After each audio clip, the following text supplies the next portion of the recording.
Today we are cracking open the Monster Manual to talk about something very near and dear to my heart. Now somebody commented on a TikTok video of mine and asked, how do I make dragons and giants terrifying? I already made the video about giants and you're welcome to go watch that short video, but today I want to look at dragons because dragons are one of my favorite animals. They're right up there with liches for me. I think sometimes in modules we have dragons that pop up out of nowhere with no real objective, but the thing to understand about dragons is that first off, they are sentient.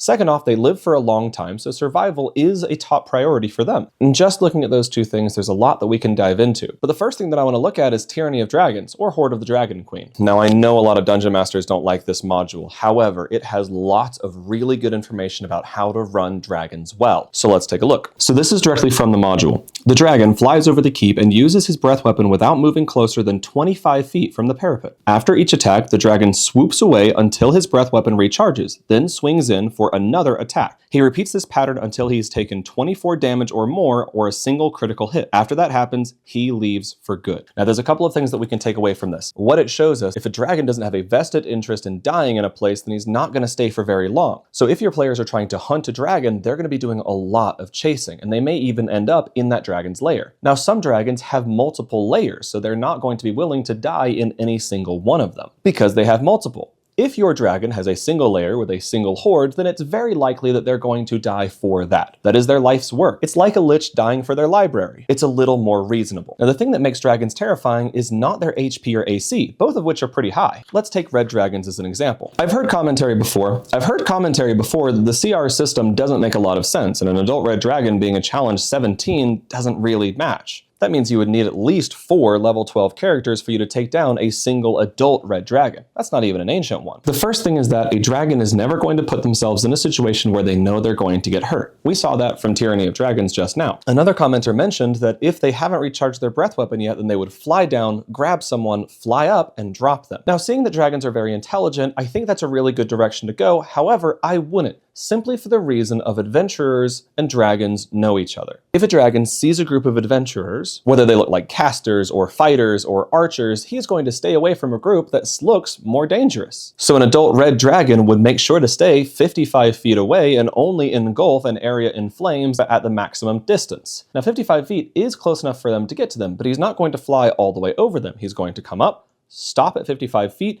and return. Now you might be thinking to yourself, if he flies all the way in, he can't get away, but he also has a wing attack. And for the wing attack to knock anybody prone, they have to be within 10 feet. But without targeting anybody, he can still use it and then fly up to half of his movement away. With 80 feet of flying, you can get him within 55 feet and then recede another 40 feet. Now it's 95 feet away from the adventurers and it has a legendary action to spare. So in my opinion, the best way to make a dragon terrifying is to keep it out of range. Keep it as far away as it possibly can. A dragon would never land. Now from Tyranny of Dragons, we also know that chromatic dragons are notoriously arrogant, territorial, greedy, and suspicious of any creatures begging favors, especially if those creatures might be a threat, and that implies that dragons are good at recognizing threats. Now there's a whole section here that takes up half a page that says using chromatic dragons.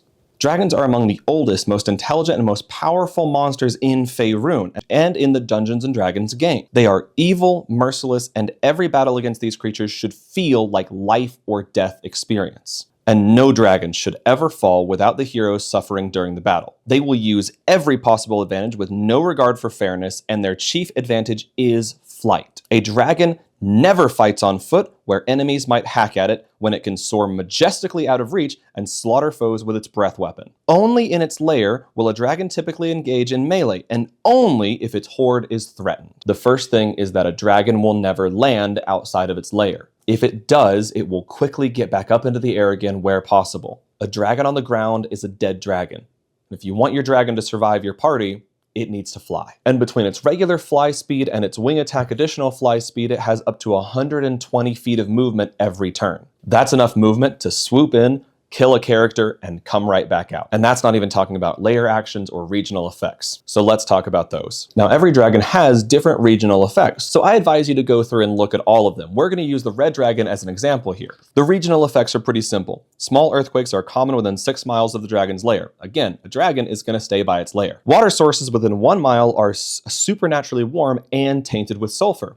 That means it's not unlikely for your party to be dehydrated by the time they make it to a red dragon's lair. And lastly, rocky fissures within 1 mile of the dragon's lair form portals to the elemental plane of fire, allowing creatures of elemental fire into the world to dwell nearby. If your characters are nearby to a red dragon lair, introduce them to fire elementals. Anything that would live in the elemental plane of fire might exist within 6 miles of a red dragon lair. That means by the time that your characters get to the dragon's lair, they should be worn out. They should have had tons of encounters where they have been burned, dehydrated, and generally threatened.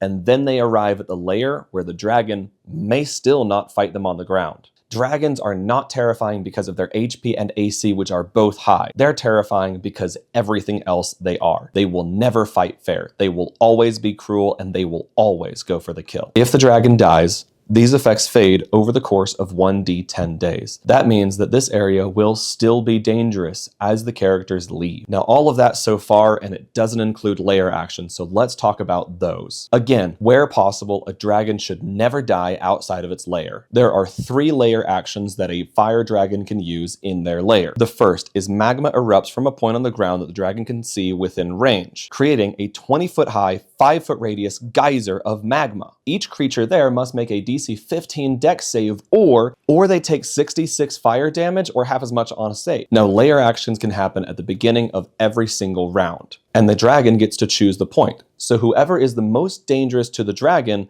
is going to get hit. The caster has dealt a whole bunch of damage to the dragon. That caster is about to get magma'd. The second lair action. A tremor shakes the lair in a 60-foot radius around the dragon. Each creature other than the dragon on the ground in that area must succeed on a DC 15 dexterity saving throws or be knocked prone. Now, prone is very dangerous. So while the characters are getting back up, the dragon might decide to fly away. And the third lair action. Volcanic gases form a cloud in a 20-foot radius sphere centered on a point that the dragon can see within 120 feet of it. The sphere spreads around corners, and its area is lightly obscured. It lasts until initiative count 20 of the next round.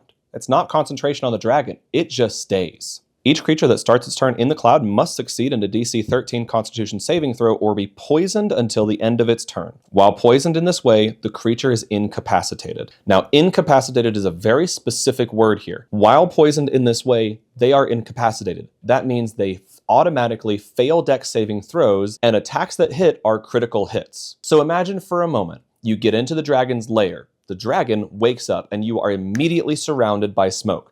Half the party is incapacitated and now has to take double damage on a breath weapon. That 18d6 damage from the breath weapon is now 36d6 for those who are incapacitated. Now, the Constitution saving throw is only a DC 13. However, this lair action can be used every single round, and the chances of a dragon lasting more than 3 or 4 rounds is pretty high. So the chances of your characters failing that Constitution saving throw through the course of the fight is also high. So you take the dragon tactics, the lair actions, and the regional effects, put them all together, and you have a nightmare with wings. Dragons are terrifying, and any dungeon master that doesn't agree doesn't know how to use them. Let's go ahead and make one more thing clear here.